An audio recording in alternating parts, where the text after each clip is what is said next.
I'm 30F, the middle of three sisters. I work in corporate PR and live in a mid-sized US city that people only know for its college football team. On paper, my family looks close. In reality, we're the kind of tight-knit that unravels the second someone misses a phone call. My oldest sister, Elise, is the type who sends Pinterest boards when she's planning a barbecue. She's married, has 2 kids, and runs her house like she's managing a project team. Candace, the youngest, is the opposite. She's had more jobs than I can count, moves apartments like it's a hobby, and gets bored of everything in under 6 months. They've always been like fire and ice, and I was the one stuck in the middle.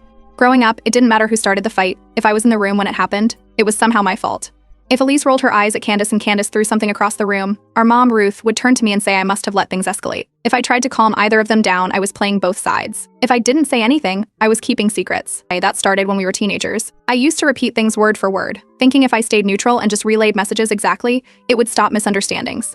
It did the opposite. Ruth would say I was stirring the pot because I didn't soften the message. Jack, our dad, just told me to stay out of it. Every single time. Let them work it out, he'd say, even when Ruth was actively pulling me into the middle. That never worked. Once you're labeled the calm one in a chaotic family, you become everyone's personal therapist. They come to you with their rants, and they expect you to fix everything without taking sides. But if anything goes wrong, you're the one who got involved. By my 20s, I had perfected the art of walking on eggshells. They said I was good under pressure. What they meant was I could keep a straight face while lying for everyone. I could pretend I didn't know Elise skipped Candace's birthday dinner on purpose. I could pretend Candace didn't say she wished Elise's husband would cheat just to spice up her life. I was the vault, until I wasn't. The shift happened during a Sunday lunch when I was 27. Candace and Elise were in the kitchen, whispering like always. I walked in just in time to hear Candace say, honestly, I trust Sloane the least. She always sounds calm while stirring the pot. They didn't see me. I didn't say anything. I just stood there long enough to memorize every word. After that, I stopped trying to fix anything. I didn't yell. I didn't distance myself. I just stayed in my role and sharpened it. If they wanted me to be the one stirring the pot, I'd stir it, slowly, quietly, so well they wouldn't even notice the steam. The first time I tested it was small. Candace asked me if someone had said her new boyfriend gave shady vibes. I said, I think Elise mentioned something about that, but maybe I misheard. I hadn't misheard. Elise said it, loud and clear. I just delivered it the way I knew would burn. Elise denied it. Candace didn't believe her. They went a week without speaking. I stayed out of it. After that, I started playing with seating arrangements at family brunches. Putting Candace next to our cousin who once told her she always dates disasters. Putting Elise on the opposite side of the table so she could watch Candace scroll on her phone instead of making conversation. When they vented to me afterward, I nodded, said things like maybe she didn't mean it that way, or that's not what I heard, but I could be wrong. Every sentence vague. Every sentence believable. I wasn't trying to ruin anyone. I just wanted space. And the more they fought each other, the less they leaned on me. Win-win. I started skipping little truths in conversations, leaving out that Elise had made a snarky comment, and forgetting to mention Candace was invited to something. Highlighting things they said when I knew it would hit a nerve, all while keeping the peacekeeper act running at full speed. Our extended family never questioned it. To them, I was still the sweet one. The middle sister who always checked in, who never raised her voice, who remembered birthdays and helped with group texts. The one who hugged everyone at Christmas and said, let's not argue right now. No one suspected that I was the one making sure they always had something to argue about. Sometimes I even helped them make up, just so they'd keep trusting me. A nice you should talk to her here. She didn't mean it like that there. And once the peace felt solid again, I'd tug at a thread, just enough to see if it would unravel. And it always did. They blamed me for years for being the problem, so I gave them the version of me they feared. They just didn't know she was smiling while holding the match. A few weeks after the last blow-up, Elise sent a group text, just the 3 of us. She wanted to host a sisters-only dinner at her place. No husbands, no kids, no excuses. The message was full of emojis and miss you guys energy. She even offered to cook. I didn't need a psychic to know what this was. A damage control dinner. Things had been off for months. Too many side comments. Too many skipped calls. Too many missed accidental invites. She was trying to patch it up before the holidays. I said yes. So did Candace. An hour before dinner, I sent Candace a text. Just giving you a heads up. Elise told Mom you've been drinking too much again. I thought you should know. It wasn't true. Elise hadn't said that. I made it up. Candace showed up 15 minutes late. No apology, just a loud sigh when she walked through the door. Her makeup was extra sharp, hair done, big hoops on, statement mood. Elise barely looked up from the salad she was tossing and just muttered something about timing. The energy dropped like a brick. Dinner started fine. Small talk, fake laughs. I asked Elise about her son's soccer league. I told Candace her new hair color made her look like she booked vacations for a living. Everyone smiled. But not really. Candace took the first shot while cutting into her chicken. Something about some of us being Mom's little narcs. No names, no direct eye contact. But we all knew who she meant. Elise didn't bite at first. She talked about a new coffee shop she found. But Candace didn't let it go. She asked why Elise thought she was reckless. Elise blinked and said she never said that. I stayed neutral. I looked between them and added, maybe it was taken out of context? Like I was trying to smooth things over. Candace's voice sharpened. She asked about the recital, why no one told her about it. Elise said it was in the group text. Candace said she never saw it. I pretended to think hard. Oh, I thought you saw the group text. Maybe it was a different group? The table went silent for 2 full seconds. Candace pushed her plate forward, stood up, and walked out. Didn't even grab her coat. Elise leaned back in her chair and looked straight at me. No yelling, just a long exhale, and then, you always say just enough to set her off. I blinked fast and pretended my voice was shaky. I said I was just trying to help. I even picked up the dishes like I was too stressed to argue. Later that night, Ruth called, our mom. She was short and sharp, said I needed to stop creating problems between my sisters. Then she hung up. I didn't reply. Over the next few days, the real fun began. Both sisters called me, separately. Elise said Candace was immature, always ready to explode. Candace said Elise acted like she was the moral compass of the family. They were venting to the same person, thinking I was on their side. I let them. I asked questions, nodded through the phone, added just enough energy to keep things alive. Then I made a new group chat. It had me, Elise, and 2 of our cousins. I left Candace out, on purpose. That weekend, we went to a local food festival. I took pictures of the dessert stand, the live band, and Elise's kid holding a balloon animal. I sent the photos in the new group chat. A few hours later, Candace texted me, "Was that this weekend?" I replied, "Oh, I thought you were busy. I figured someone told you." She didn't answer. I waited a few hours, then posted one of the group photos to my Instagram story. Just long enough for her to see, just long enough to twist the knife. They trusted me to fix everything. I just had to make sure there was always something to fix. Every year, our extended family does a cousin's weekend trip. It started out with 6 of us, renting a cheap Airbnb and drinking boxed wine. Now it's grown into a proper event, cabins, coordinated dinners, matching playlists. I offered to plan it this year. No one argued. The idea was a cabin up north, 3 days, 2 nights, woods, board games, grilled food. I sent the invite to everyone, including Elise and Candace, told the group I was trying to bring us all back together. Then I started laying the groundwork. To Candace, I said, "Just so you know, Elise didn't really want you on this trip. Said it might be too much tension." To Elise, I said, "Candace told me she's coming, but she's not sure she can behave herself all weekend. Nothing loud, nothing dramatic, just enough poison in both wells." Friday afternoon, people arrived in waves. Elise's husband dropped her off, barely got out of the car. As she grabbed her bags, he leaned in and warned someone near the porch, "Don't let her bait you." Loud enough. Candace came later. Not late, just after everyone else. Walked in with sunglasses on and headphones around her neck. Hugged the cousins. Barely looked at Elise. It was quiet, but tight. I had already picked the rooms. Elise got placed with our cousin Abigail, who thinks Candace once stole a hoodie from her. Candace got put with Natalie, the cousin who posts about how amazing Elise is on every family photo. No one questioned it. I acted like it was based on who stays up late vs. early risers. Tension kicked in early. At lunch, someone brought up Elise's toddler refusing naps lately. Candace muttered something about how people really change once they have kids. Elise looked over like she was counting backward to stay calm. I jumped in quickly, said it was probably just sleep deprivation, and I was sure they both meant well. Dinner was outdoor BBQ. Everyone sat around the fire pit, eating off paper plates. Candace was sipping wine. I mentioned, out of nowhere, how Elise once said Candace had a thing for dating losers. The table went dead silent for half a second. Candace didn't even blink, just replied, "Didn't realize we were sharing those takes publicly now." A couple of cousins looked between them.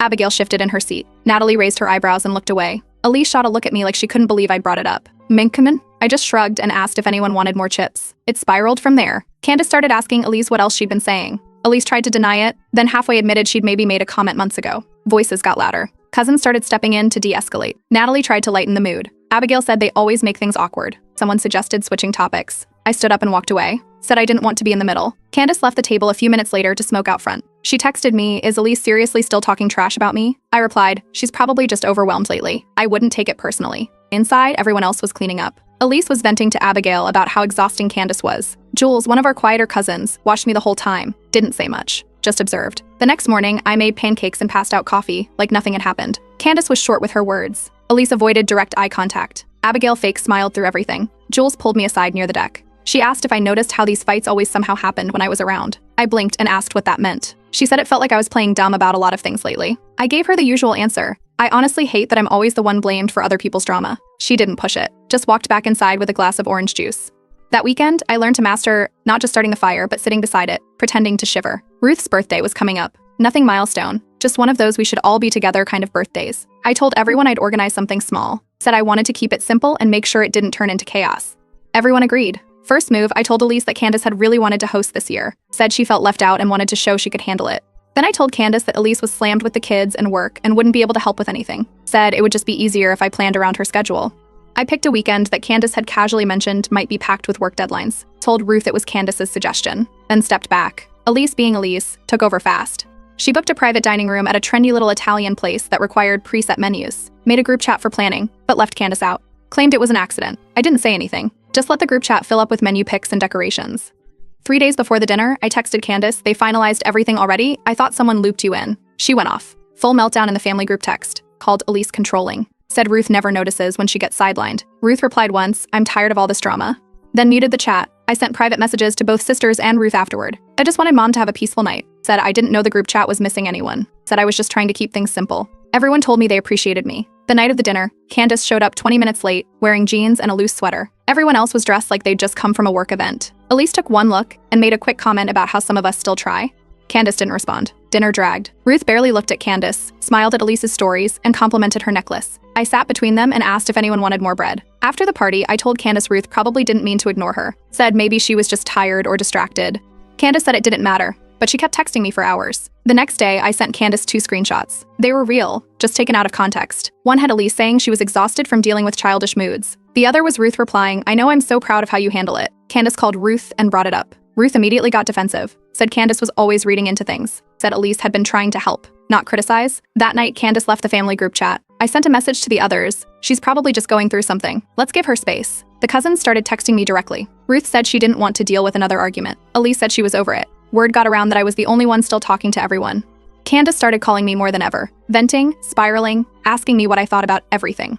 I nodded along on the phone, gave vague answers, said things like maybe they just don't understand your side. They gave me the role of family glue, and I decided glue could burn too, under the right flame. One of our cousins got engaged in the spring. Big backyard proposal with string lights, champagne, and a photographer hiding in the bushes. The kind of engagement that turns into a family production overnight. Elise was picked as a bridesmaid. Candace wasn't. The cousin framed it like she was keeping it small, but there were 5 bridesmaids total, and 3 of them younger than Candace. One of them barely family. I told Candace Elise had suggested she might not be reliable enough for the bridal party. Said the cousin probably just didn't want drama. Candace didn't argue, just said she'd still come to the wedding, but she'd just show face. A week later, the bridal party went dress shopping at this upscale boutique that Elise had picked. They posted pictures in the group chat, mirrors, champagne flutes, matching robes. Candace wasn't included in the group chat. I showed her one of the photos and casually said, "Looks like they all went without you." She didn't reply. When Elise planned the bachelorette weekend, 3 days at a spa resort with wine tastings and matching pajamas, I told her Candace said she wasn't into that stuff anyway. Then I told Candace they didn't want to make it awkward. A few days later, one of the cousins who did go accidentally mentioned a group photo Candace had never seen. That's when she realized she wasn't invited at all. She asked me if I knew about it in advance. I said, "I thought you said you weren't interested," then changed the subject. Elise called me later that week to vent. Said Candace was too unpredictable and would have ruined the weekend. Said she was glad the bride kept things tight. I nodded through the phone, then sent Candace a message saying everyone was pretending to care, but that no one actually listened to her. At the pre-wedding family dinner, Candace made little comments in front of everyone. Called the bridesmaid dresses desperate for attention. Said some people only got picked because they were safe. Ruth shot her a warning look. Elise stayed quiet. I smoothed it over like always. Told the group Candace was just feeling left out. Told Elise not to take it personally. Told Ruth to let it go. Candace showed up to the wedding with a new boyfriend. Tall guy, rough beard, didn't talk much. Looked like he'd rather be anywhere else. Elise whispered to me during the cocktail hour that he seemed like he was using her for something. Later I told Candace that Elise said her date looked like someone who just got out of prison. Candace didn't react right away. But during the reception, while everyone was halfway through their wine and the DJ was switching from slow songs to pop hits, she walked straight up to Elise in front of a circle of cousins and said, "Loud enough for the next table to hear. You're fake. You always have been." Everyone turned. Elise's face froze. Ruth rushed over and pulled Candace aside. They argued near the bar for a few minutes. Then Candace left without saying goodbye. The next morning, Ruth called me to complain. Said Candace ruined the wedding. Said Elise handled it maturely. I said I just wanted everyone to be okay. Candace called me that night. Said she was tired of always being on the outside. I told her she deserved better. That people were always ready to judge her, no matter what. At that wedding, they all danced like everything was fine, while I threaded the needle of every cut I'd helped stitch. After the wedding, Candace stopped showing up to the weekly family dinners. Ruth asked once if anyone had heard from her. I told her Candace was just overwhelmed and needed space. Elise shrugged and said it was probably for the best. With Candace gone, Elise started acting like the family matriarch. She took charge of RSVPs, picked restaurants, sent reminders in the group chat. Ruth backed her up on everything, even when the cousins rolled their eyes. I kept watching, seeing who naturally aligned with Elise, who stayed quiet, and who tried to stay in the middle. Then I started planting little comments, just light ones, asking one cousin if they noticed how Elise always cut people off mid-story. Telling another that Ruth only compliments Elise's kids and never remembers anyone else's birthdays. Then came the cousin's surprise birthday. I made the group text for the planning and forgot to add Candace. The party was at a rooftop bar. Pictures got posted. Candace found out through Instagram. She messaged Ruth. Ruth replied, "It's not that serious." Elise chimed in later with a comment about how Candace was always looking for drama. I pretended to smooth it over, said it must have been a mistake. Said no one was trying to leave her out. I messaged each of them separately, like I always did. To Candace, I know it hurt, but I don't think it was intentional. Maybe just bad communication? To Elise, she's just sensitive right now. Try not to react. They both thanked me for being the only one who gets it. The next week, I called Candace and told her I overheard Elise once say she regretted ever letting Candace babysit her kids. It wasn't a lie. Elise had said it during a brunch years ago when one of the kids came home with glitter in their hair. But I told it like it was recent, like it still bothered her. Candace got quiet. Jules, the cousin who called me out during the cabin trip, started pulling away from me. She stopped texting back quickly, skipped a dinner, said she was busy when I asked if she wanted to carpool to a family outing. So I started seeding doubt. Told Elise that Jules had said she was a control freak. told Candace that Jules always played both sides and didn't really trust her. Neither of them questioned it. A few days later, Candace called Ruth and told her she was tired of being the family scapegoat, said she was done playing nice. Ruth hung up on her halfway through. Elise found out and told Ruth she thought Candace needed serious help. Mental health comments started getting thrown around. Ruth agreed. I stayed quiet and offered to check in with Candace on their behalf. At this point, everyone was spiraling in their own direction. Elise barely mentioned Candace. Candace only talked to me. Ruth told the cousins she was tired of pretending things were fine. For New Year's, Elise planned a family brunch. Big reservation, fixed menu, family photos planned after. No invite went to Candace, not even an accidental one. I offered to break the news gently. I messaged Candace and said, I didn't want you to be blindsided. They planned something but didn't include you. I'm sorry. She replied, thanks for telling me. I'm done trying. The more they relied on me to keep things together, the easier it became to rip every seam from the inside out. Ruth decided to host a Just Us Girls dinner. Said it was time. No cousins, no husbands, no distractions. Just her and her daughters at the table. I told her I'd be there. Then nudged both Elise and Candace to show up. Sent Candace a soft message, said she might regret not coming, not saying things face to face. Man, told Elise the time and place and reminded her Candace had agreed to show. Leading up to it, Elise was smug. Mentioned how Candace better not show up drunk again. Candace messaged me twice the day of, asking if it was really worth going. I told her it might be her last chance to speak freely. At the dinner, I set the table before anyone arrived. Put Candace's seat between Ruth and Elise, just the way it had to be. Candace arrived last, gave a quick wave, dropped her purse, and sat down. Everyone started with polite small talk. Then Candace made a dry joke about being invited for once. Elise didn't hesitate, asked if Candace could maybe stay off her phone for dinner. I let it hang for a second, then said, this reminds me of that night you two went at it over the ski trip. Both of them looked up. I added just enough, said Candace had made some comment about Elise's parenting that night, something that never actually happened. Elise slammed her fork down. Ruth sighed and asked if this was really happening again. Candace looked around the table, confused at how it escalated so fast. I reached across and gently placed my hand on Candace's. Said, let's not ruin another dinner, please. Candace pulled her hand back. She stared at me for a long moment and said, I don't even know what you get out of this anymore. Ruth snapped. Said she was tired of all of it. Said she'd watched me stir quietly for years. Said I always smiled while everyone else screamed. The floodgates opened. Candace accused Elise of playing the victim. Elise called Candace emotionally unstable. Ruth blamed both for ruining every holiday and dragging her into every argument. I didn't raise my voice once. I just said, maybe this is what happens when no one listens until someone's screaming. Candace stood up and left without finishing her wine. Elise followed a few minutes later, muttering something about needing fresh air. Ruth stayed seated, staring into her glass. I stayed behind and washed the dishes in silence. Coincidence? Ruth didn't say a word. No one did. No more texts. No more check-ins. No more dinners. And I didn't try to fix it, because the truth is, I never divided the family. I just let them divide themselves, while I watched, smiling from the cracks they refused to patch.